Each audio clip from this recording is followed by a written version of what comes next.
At breakfast, I saw my photo in the trash and heard my grandson say, "The photo album only has people mommy likes." I stayed silent. The next afternoon, my lawyer delivered the papers for the sale of the house. "I'm glad to have you here. Follow my story until the end and comment the city you're watching from so I can see how far my story has reached." I stood there, frozen, staring at the crumpled photograph lying among coffee grounds and eggshells. The edges were torn, but my face was still visible, smiling from 20 years ago when I still had chestnut hair instead of gray. My hands trembled as I fished it out of the garbage. "Grandma, what are you doing?" 7-year-old Noah's voice startled me. I quickly wiped my fingers on my apron and tucked the photo into my pocket. "Just cleaning up a bit, sweetheart." I forced a smile. Noah tilted his head, his innocent eyes studying me. "The photo album only has people mommy likes. That's what she told Daddy when she was throwing stuff away yesterday." My heart cracked a little more. I'd suspected for years that my daughter Alara was systematically erasing me from family memories, but hearing it confirmed so plainly from a child's mouth made it impossible to deny any longer. "Is that so?" I managed to keep my voice steady, though inside I was crumbling. Noah nodded earnestly. "She said some people don't deserve to be remembered." I bent down and kissed his forehead, inhaling the sweet scent of his shampoo, wondering if soon this too would be taken from me. "Why don't you go play in the yard while I finish up in here?" Once Noah was gone, I leaned against the counter and closed my eyes. This was my kitchen in my house. The house I'd owned for 43 years. The house where I'd raised Alara. The house I'd struggled to keep after her father died. Yet for the past 7 years, since Alara, her husband Peter, and their children had moved in temporarily, I'd been made to feel increasingly like an unwelcome guest. "Mom, did you use the last of the coffee again?" Alara's sharp voice cut through my thoughts as she swept into the kitchen, already dressed for her part-time job at the real estate office. At 39, she looked so much like me at that age, but carried none of the warmth I'd tried to instill in her. "I bought more yesterday. It's in the pantry," I replied. She sighed dramatically. "I've told you 1,000,000 times to leave it on the counter where I can see it." "Sorry, I forgot." I'd actually deliberately put it in the pantry, where coffee had been stored in this house for 4 decades, but these small acts of rebellion were all I had left. "Whatever." She rummaged through the pantry, purposely making a mess of the shelves. I'd organized that morning. "Peter and I are having friends over tonight. We'll need you to watch the kids upstairs." Not a request, a command. In my own home. "Actually, I have plans tonight," I said, surprising even myself. Alara turned, coffee can in hand, eyebrows raised. "Plans?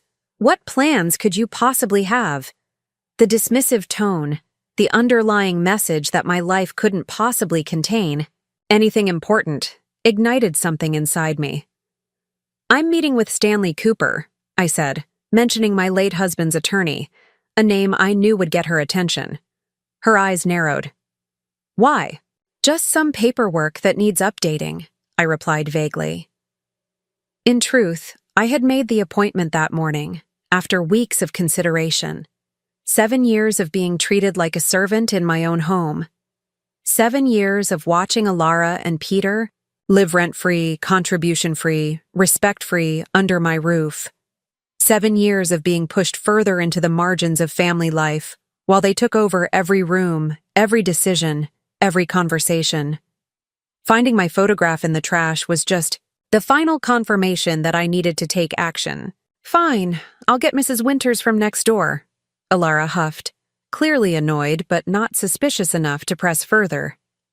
That evening, while Alara and Peter entertained their friends downstairs, their laughter and music flooding the house, I sat in Stanley Cooper's office discussing options I never thought I'd consider.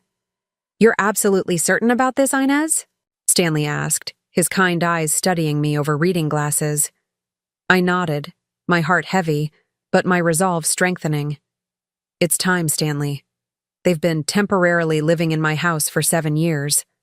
They don't contribute to the mortgage or utilities. They've taken over every room except my small bedroom. And now, I pulled out the crumpled photograph from my pocket. My own daughter is erasing me while I'm still alive. Stanley sighed, leaning back in his chair. It won't be easy. There will be pushback. I know, I whispered, thinking of Noah and his younger sister Lily. My grandchildren were the only reason I'd endured this situation for so long. But I can't continue like this. I'm 68 years old. I want peace in whatever time I have left. The next afternoon, Stanley delivered the papers as promised. Not eviction notices. I couldn't bring myself to be that harsh. But documents outlining a formal rental agreement or, alternatively, a timeline for them to find their own housing. I sat at my small desk, staring at the papers, knowing that once I presented them to Ilara and Peter, there would be no going back. Everything would change.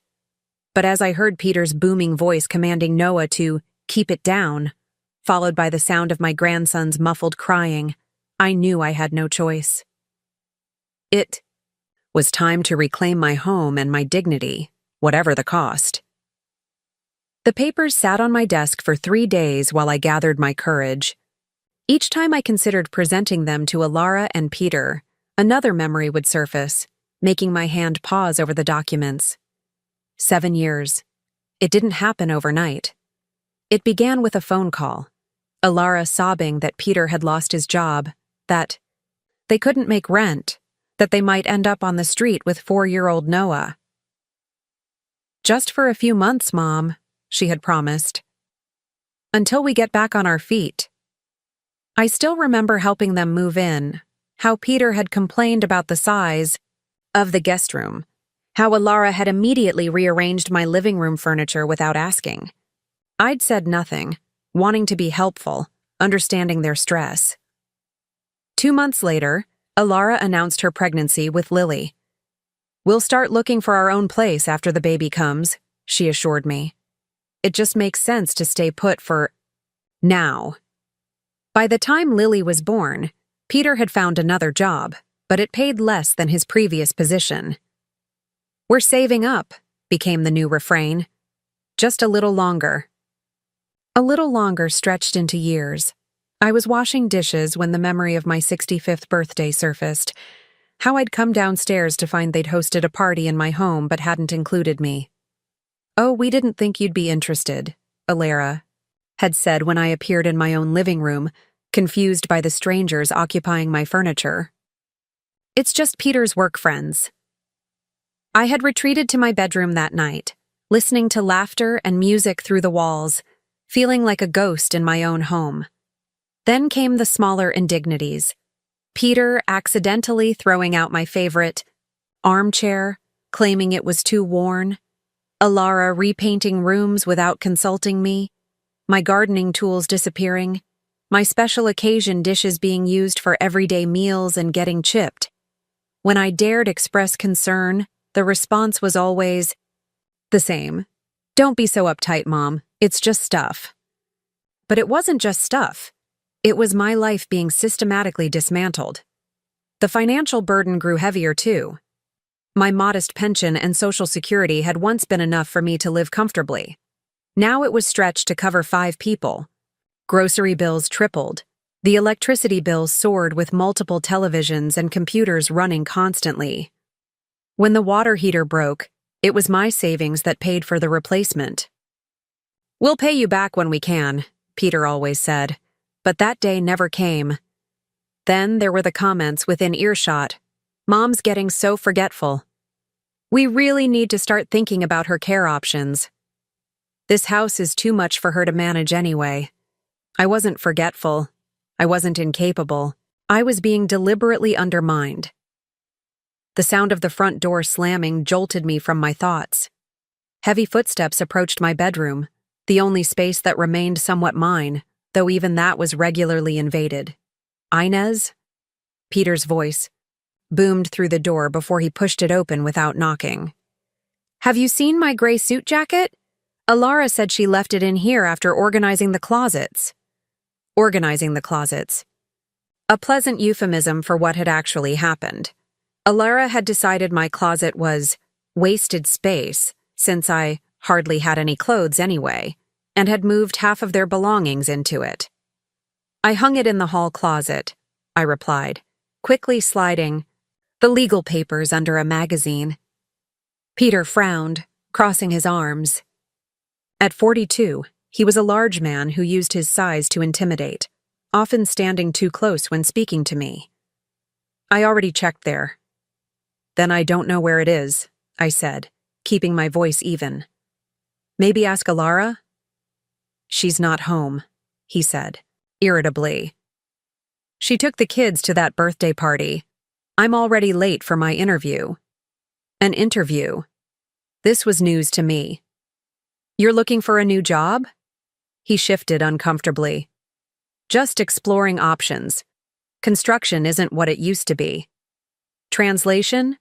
Another job change was coming. Peter had held 5 different positions in 7 years, each one supposedly better than the last, but somehow never improving their financial situation enough for them to move out.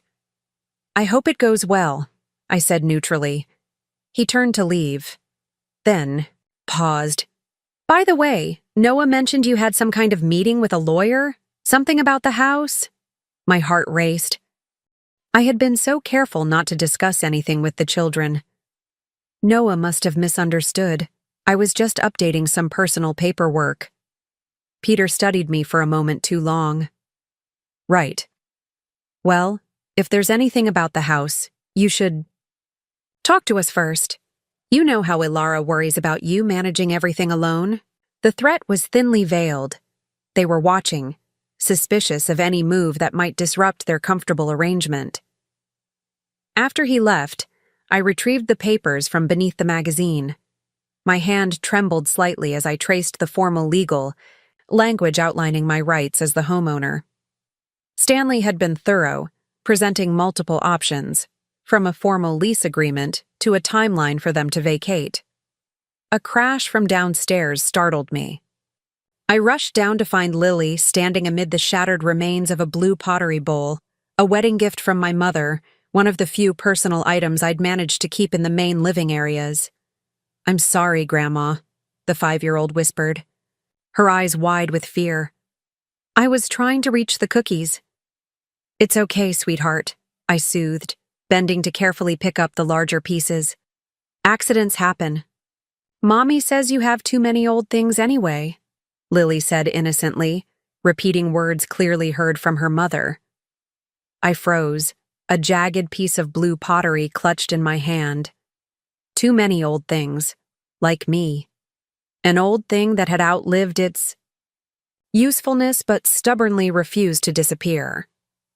That evening, when Alara returned with Noah from the birthday party, I heard her in the kitchen with Peter. I'm telling you, she was meeting with a lawyer. Peter's voice was low but urgent. Noah overheard her on the phone. Don't be paranoid, Alara dismissed. What could she possibly do? This house has been our home for years. It's still in her name, Peter hissed. What if she's thinking of selling? Or worse, what if she's changing her will?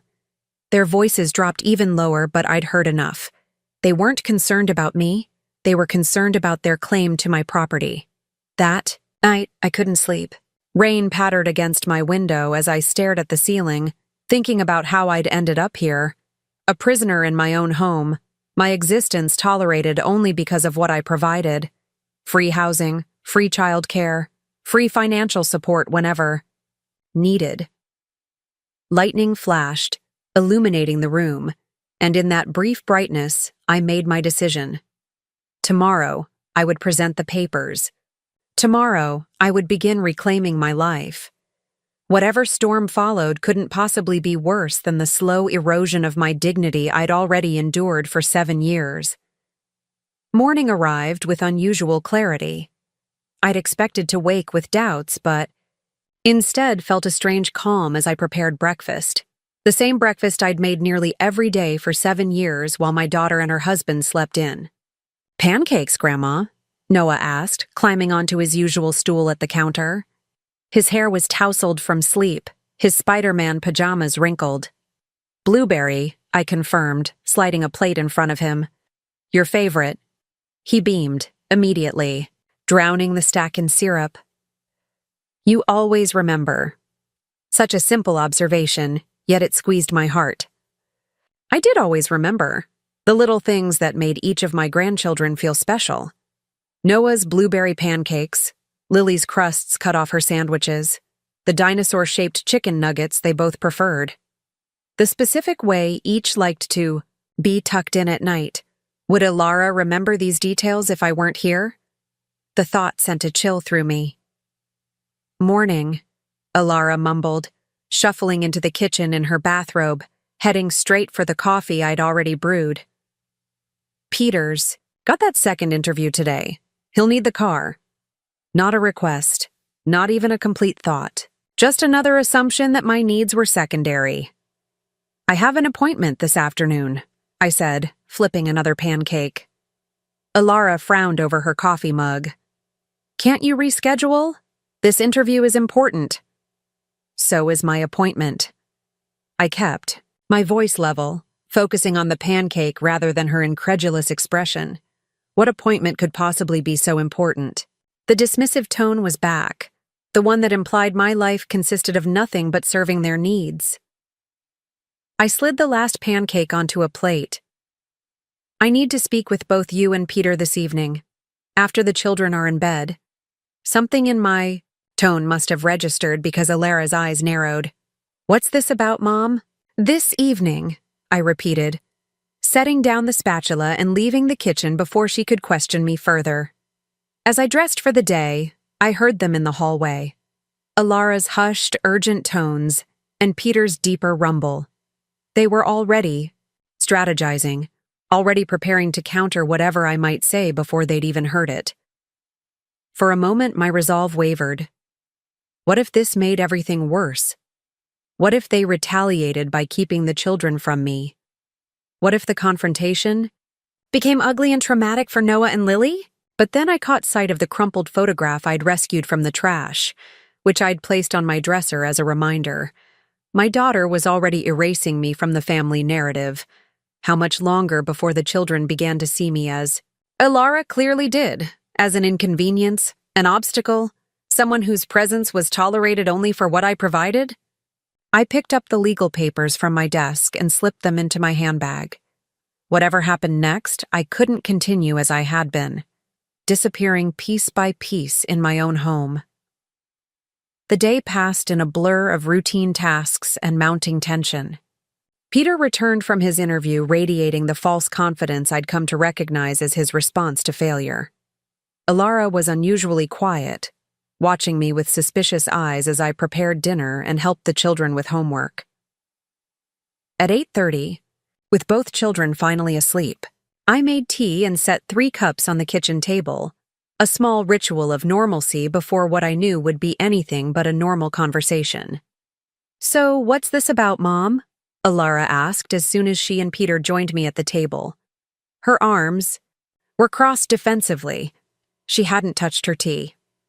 I took a steadying breath and placed the documents on the table. I've been thinking a lot about our living arrangement. Peter immediately tensed. What about it? It's been 7 years, I said, working to keep my voice even. When you moved in, it was meant to be temporary. Alara's eyes flashed. So you're what? Evicting us? Your own family? I'm not evicting anyone, I clarified, though her immediate leap to victimhood didn't surprise me. I'm proposing that we formalize our arrangement. I slid the papers toward them. These are 2 options. The first is a rental agreement. You would pay a fair but below market rent and contribute proportionally to utilities. The second is a timeline. For transition, 6 months to find alternative housing with my help if needed. The silence that followed was deafening.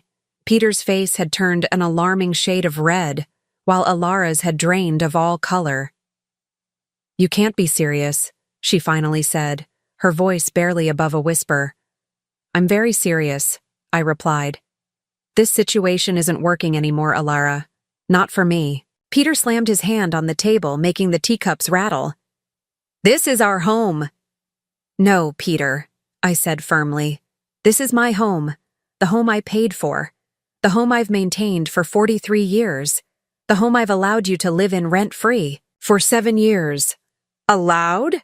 Alara's voice rose sharply. We're family. We take care of each other. Do you? I asked quietly. Take care of me? Something flickered across her face. Guilt? Recognition? But it was quickly replaced by indignation. We've been managing this household for years, she argued. Making improvements, keeping things running smoothly. Do you have any idea what it would cost you to hire someone to do everything we do around here? I almost laughed at the absurdity. Everything you do? I cook your meals. I clean your messes. I watch your children while you both work or socialize. I pay for utilities that have tripled since you moved in. I've dipped into my savings repeatedly to cover household expenses. So, that's what this is about? Money? Peter's tone was scathing. No, I said, meeting his gaze steadily. It's about respect. It's about acknowledging that this is my home, not yours. It's about the fact that my own daughter threw away my photograph and told her children I don't deserve to be in the family album. Alara's eyes widened slightly. She hadn't known I'd overheard that particular revelation. You're taking a child's misunderstanding and blowing it out of proportion, she said dismissively. Am I? I reached into my pocket and pulled out the crumpled photograph. I found this in the kitchen garbage 3 days ago. Noah saw me retrieve it and told me exactly what you said. Alara flushed, caught in the lie. Peter quickly stepped in. Look, Inez, if there have been misunderstandings or hurt feelings, we can work through them. But these legal documents, this ultimatum, it's extreme and unnecessary. I've tried talking to you both for years, I said wearily. I've asked for help with expenses.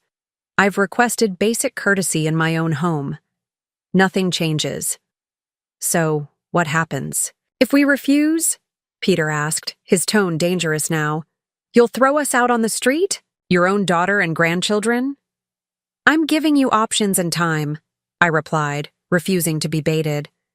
What you choose to do with them is up to you. Alara stood abruptly, tears streaming down her face. I can't believe you're doing this to us, after everything we've done for you. As she stormed out of the kitchen, Peter leaned across the table, his voice low and threatening.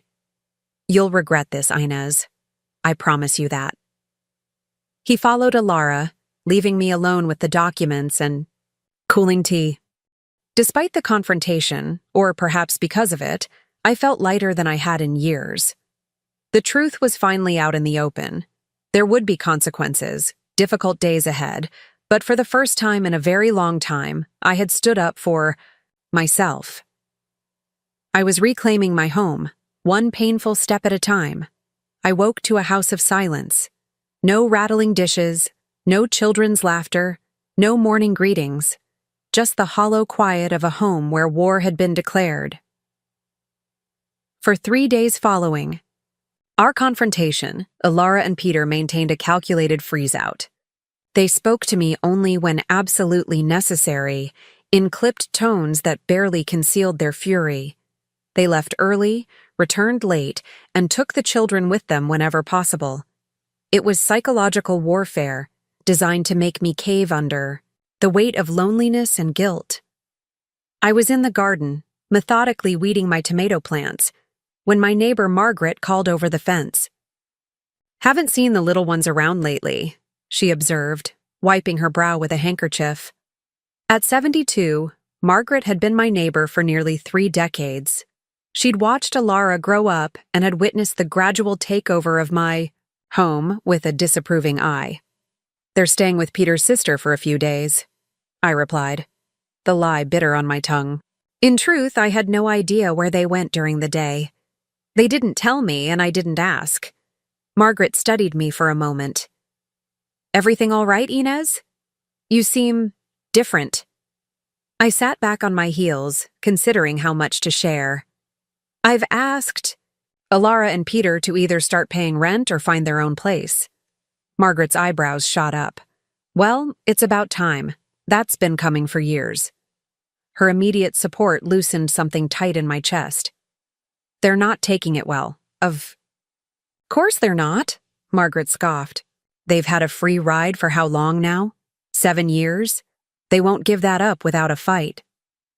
I'm afraid of what that fight might look like, I admitted, voicing the fear that had kept me awake at night.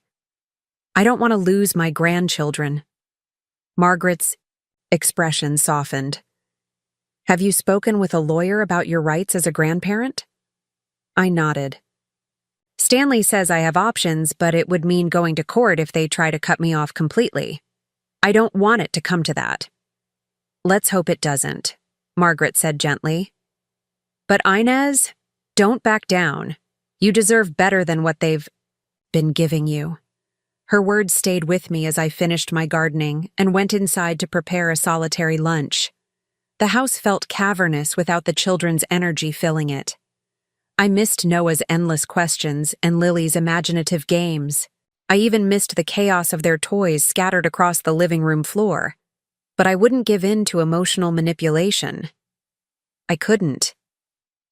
That afternoon, the first volley in their counteroffensive arrived.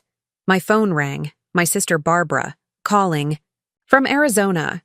Inez, what on earth is going on? Her voice crackled with static and accusation. Alara just called me in tears, saying you're trying to force them out of their home. My grip tightened on the phone. It's my home, Barbara, and I'm not forcing anyone out. I've given them options.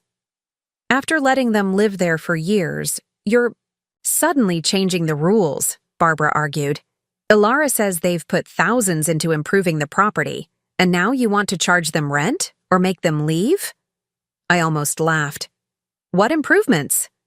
Peter installed a ceiling fan, incorrectly I might add, and Alara painted a few rooms without asking me first. Meanwhile, I've continued paying the mortgage, all utilities, and most grocery bills. She says you've become forgetful and paranoid, Barbara continued, ignoring my explanation. That you're making accusations and imagining slights. She's worried about your mental state, Inez.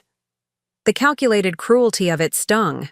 They were questioning my sanity to undermine my decision, a classic tactic I'd seen used against other aging parents. I'm perfectly sound of mind, Barbara, as my doctor and lawyer can attest, I replied, keeping my voice steady.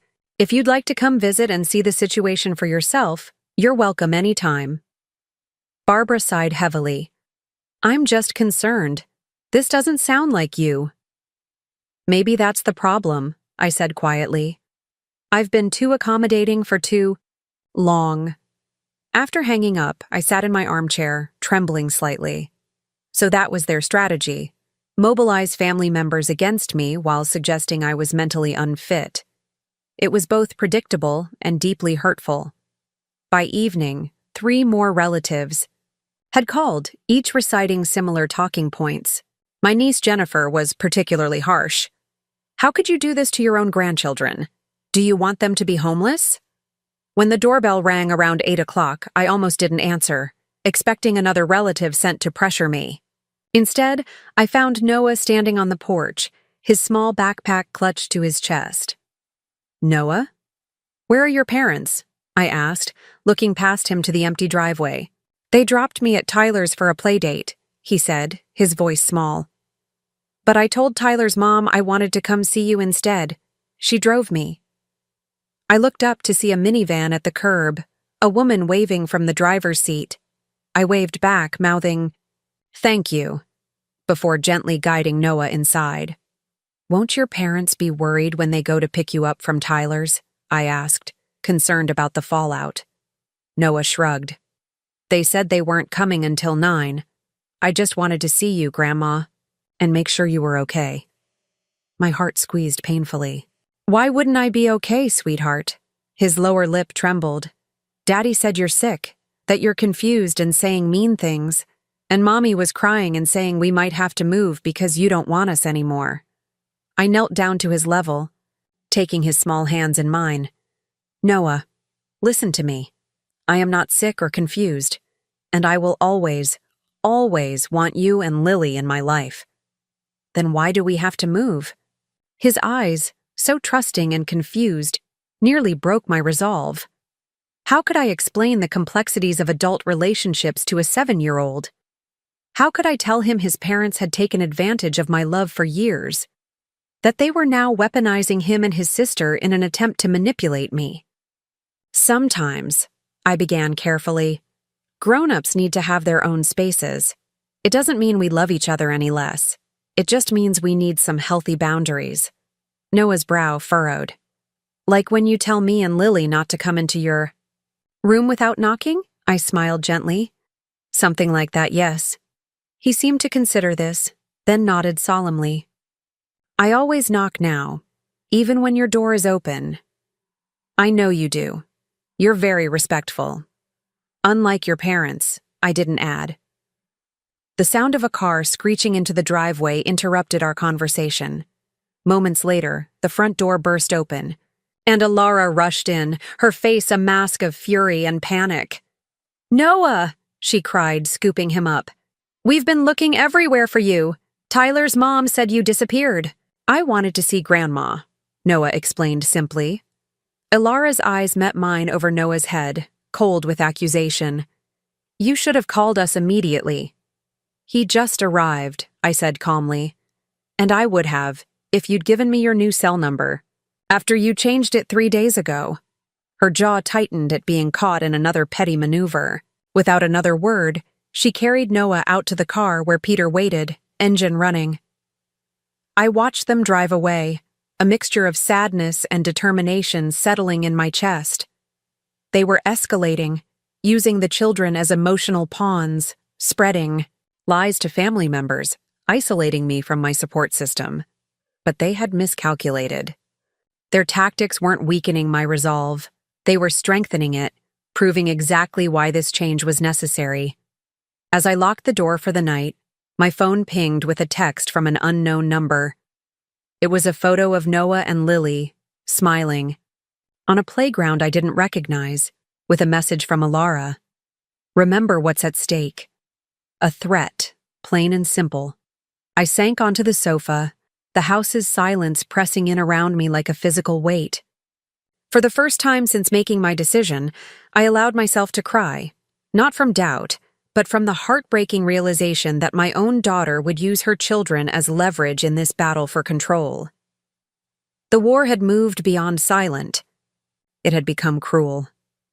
2 weeks of Cold War tactics had left me exhausted, but determined. Alara and Peter had escalated from silent treatment to active sabotage, accidentally. Disconnecting the internet when I needed to email Stanley, scheduling. Repairmen without telling me, and most painfully, severely restricting my time with Noah and Lily. The children were clearly confused by the tension. Twice I'd overheard Noah asking why they couldn't spend time with me, only to be hushed with vague explanations about Grandma needing space or Grandma not feeling well. I was in the kitchen preparing lunch when Margaret called. "Inez, do you have a minute? I have some information you should know." Wiping my hands on a dish towel, I moved to the window overlooking our adjoining yards. "What is it?" "I just overheard Peter on his cell phone in your backyard," she said, her voice low, as if she might be overheard. "He was talking to someone about getting your house appraised." My stomach dropped. "What?" "He was saying they needed to know the current market value for when they take over the property." His exact words. A cold fury settled in my chest. "Thank you, Margaret. I appreciate you telling me." "Be careful, Inez. They're playing dirty." After hanging up, I sat at my kitchen table, thoughts racing. What exactly were they planning?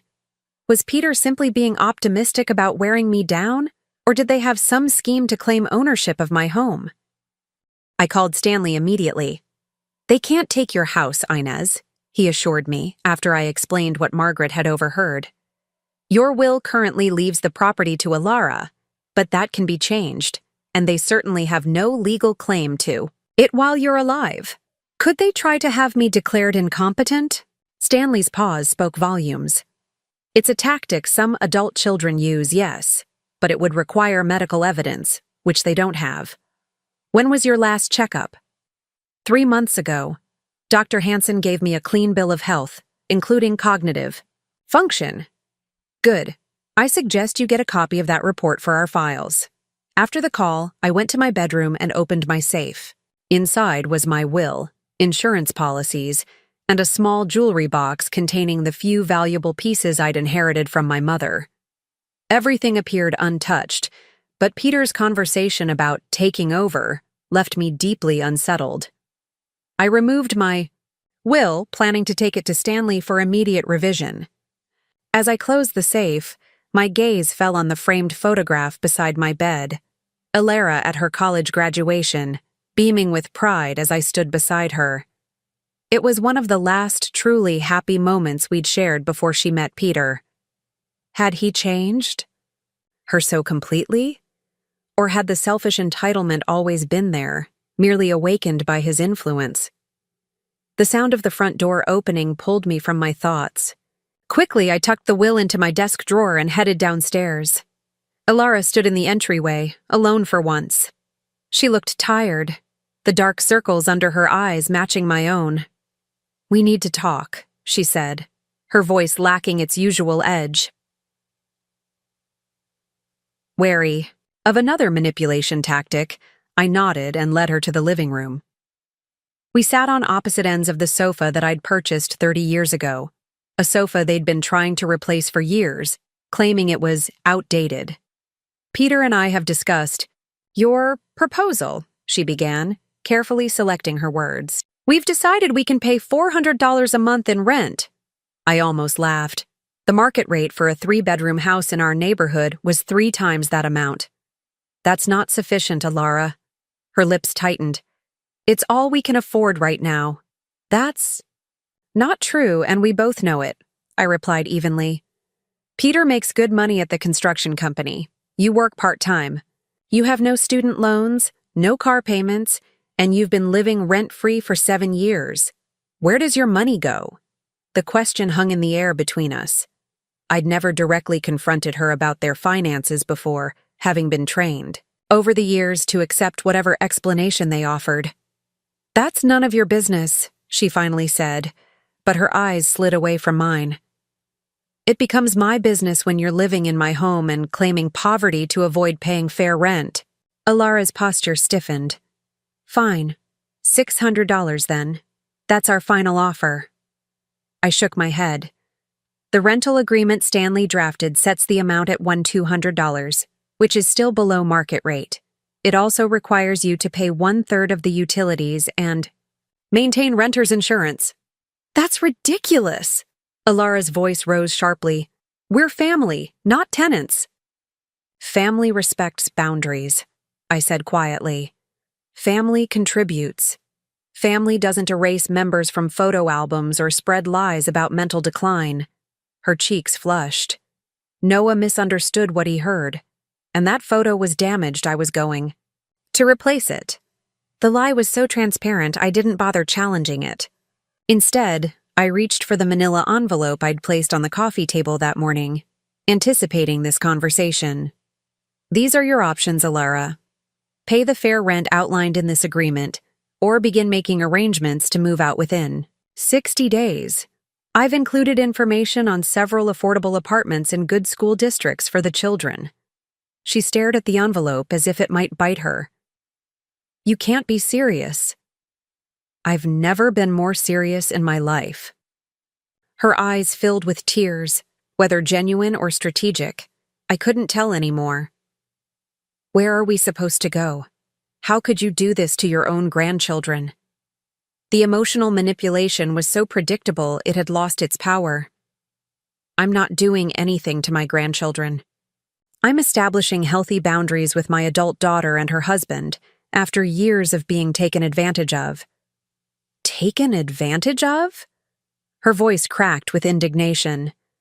"We've been managing this household, raising children, working full-time, In a house you don't pay for, I interrupted, my patience finally snapping. Using utilities you don't contribute toward, eating food largely purchased with my money, while treating me like an unwelcome guest in my own home. Alara stood abruptly. I can't believe how selfish you've become. Dad would be ashamed of you. The mention of my late husband, her father, was calculated to wound. It did, but not in the way she intended. Your father valued self-respect above all else, I said, my voice steady despite the pain lancing through me. He worked himself to exhaustion to pay off this house so I would always have security. He would be heartbroken to see how you've treated that legacy. For a moment, something like shame flickered across Alara's face. Then her expression hardened again. Peter was right. There's no reasoning with you anymore. She snatched the envelope from the table. We'll look these over, but don't expect us to just roll over and accept your terms. The terms aren't negotiable, Alara, I said firmly. Either sign the rental agreement by the end of the week or give me your move-out date. She turned to leave, then paused at the doorway. You know, if you force us out, you might never see Noah and Lily again. Is that really what you want? The threat hung in the air between us, ugly and explicit now rather than merely implied. That would be your choice, not mine, I replied, fighting to keep my voice from trembling. And it would say everything about who you've become. After she left, I sat in the quiet living room, my heart pounding. I had done it, issued the ultimatum I'd been working toward for weeks. There was no going back now. Whatever came next would either break me completely or finally set me free from years of slow suffocation in my own home. That evening, I called Stanley and asked him to revise my will. No longer would my house automatically pass to Alara upon my death.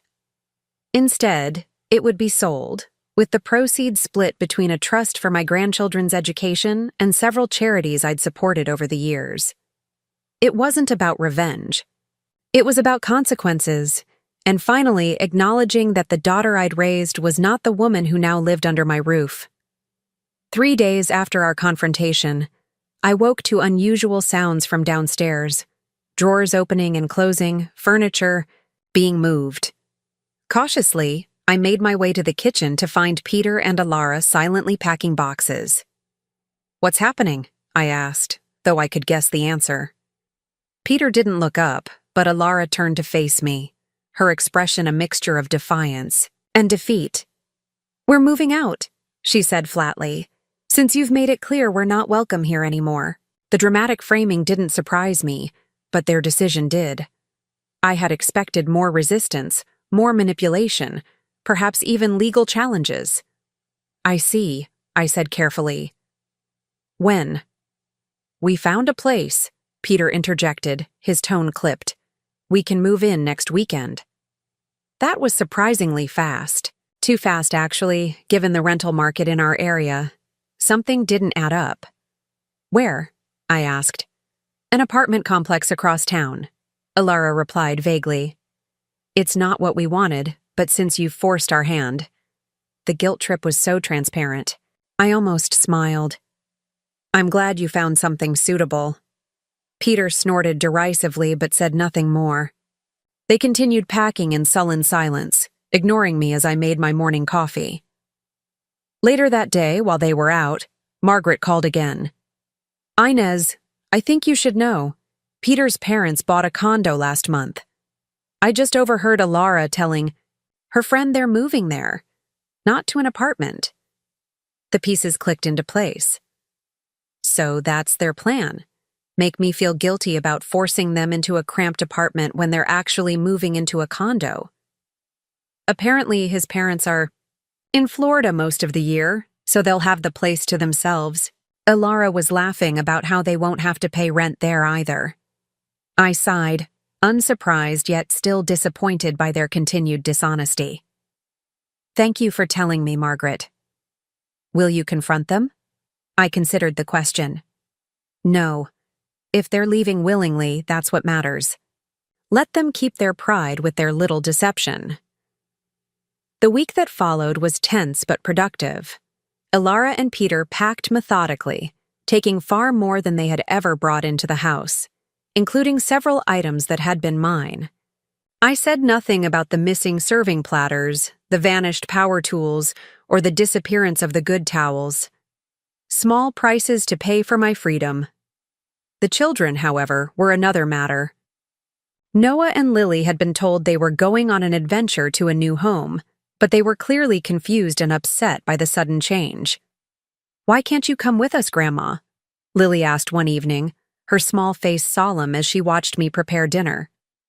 "Because this is my home, sweetheart," I explained gently. "But you'll still see me often." "Promise?" Her eyes, so like Ilara's when she was young, searched mine for reassurance. "I promise," I said, though I wondered if I could keep that promise, given Ilara's threats. Moving day arrived with unexpected swiftness. A small rental truck sat in the driveway, half filled with boxes and furniture.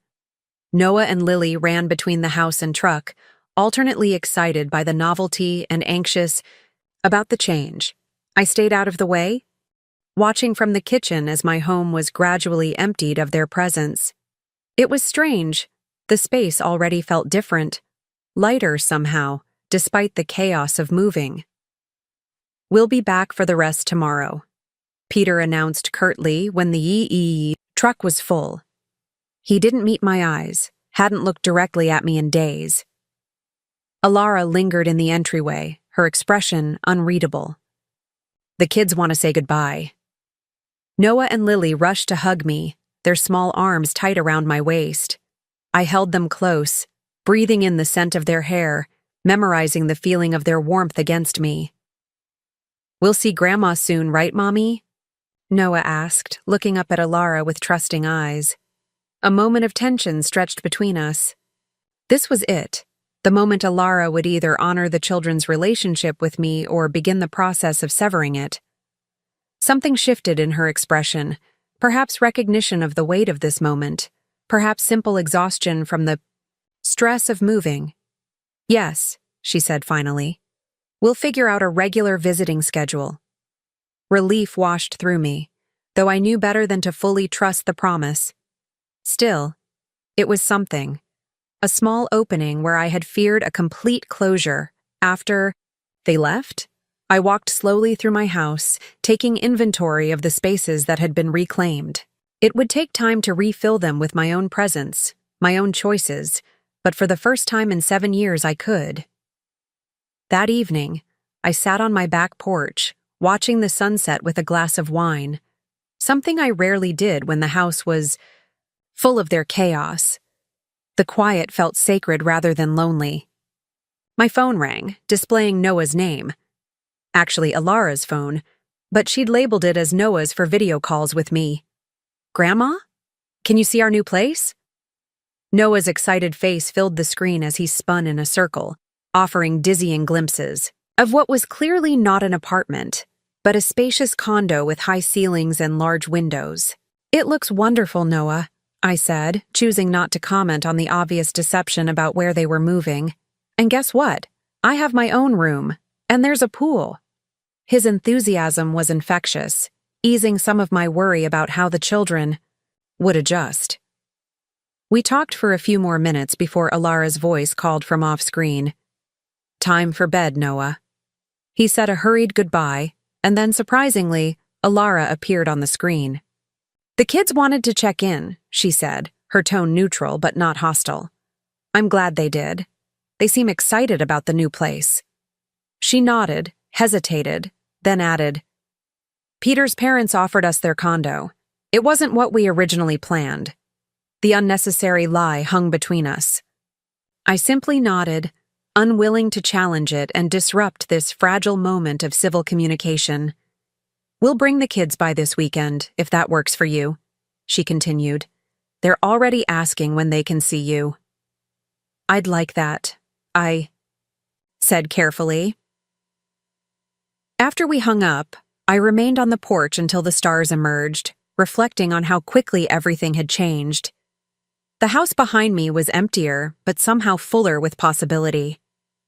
The pain of these past weeks, of these past years, hadn't disappeared, but it had transformed into something more manageable. In the months that followed, a new rhythm established itself. Alara and Peter maintained a cool distance, but true to their word, they brought the children for regular visits. Noah and Lily spent one weekend a month with me, and I had dinner with them most Thursdays. Slowly, I reclaimed my home. I converted Alara and Peter's former bedroom into a sewing room, a hobby I'd abandoned years ago. The children's rooms I kept intact for their visits, though I repainted them in colors of my choosing. I reconnected with old friends, joined a book club at the local library, and even started dating a kind widower named Frank, who lived 3 doors down. Life expanded to fill the spaces that had been compressed for so long. A year after they moved out, Alara called me on a Tuesday evening. "Mom?" Her voice sounded different, hesitant, almost vulnerable. "I've been thinking a lot lately about how things were when we lived with you." I waited, not wanting to interrupt whatever difficult admission might be coming. "I wasn't fair to you," she continued. "We weren't fair.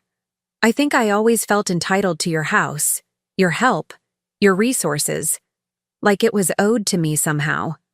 "What changed?" I asked gently. She laughed, but it was self-deprecating rather than bitter. "Peter's parents came back from Florida early. We've been living with them for 2 months now, and it's challenging. I think I finally understand how you must have felt." The irony wasn't lost on either of us. "I'm not asking to move back," she quickly clarified, "but I wanted to say I'm sorry. For how we treated you. For taking advantage." It wasn't a complete reconciliation. There were still wounds that might never fully heal, trust that would take years to rebuild. But it was a beginning, an acknowledgement that might eventually lead to something better. "Thank you for saying that," I replied, my voice thick with unexpected emotion. "It means a lot to hear." Later that night, I sat in my garden, watching fireflies rise from the grass in gentle, luminous arcs. My home was truly mine again. Not just the physical structure, but the peace within it, the authority over my own space and life. The pain of confrontation, the fear of loss, the uncertainty of change, all had been worth this quiet triumph. Not just the reclaiming of my house, but the reclaiming of myself. At 69, I had finally learned that standing up for yourself isn't selfish. It's necessary. It's healing. It's love in its most honest form, both for yourself and, ultimately, for those who need to learn the value of boundaries. In the soft evening light, surrounded by the garden I'd tended for decades, I was more than just a mother, more than just a grandmother.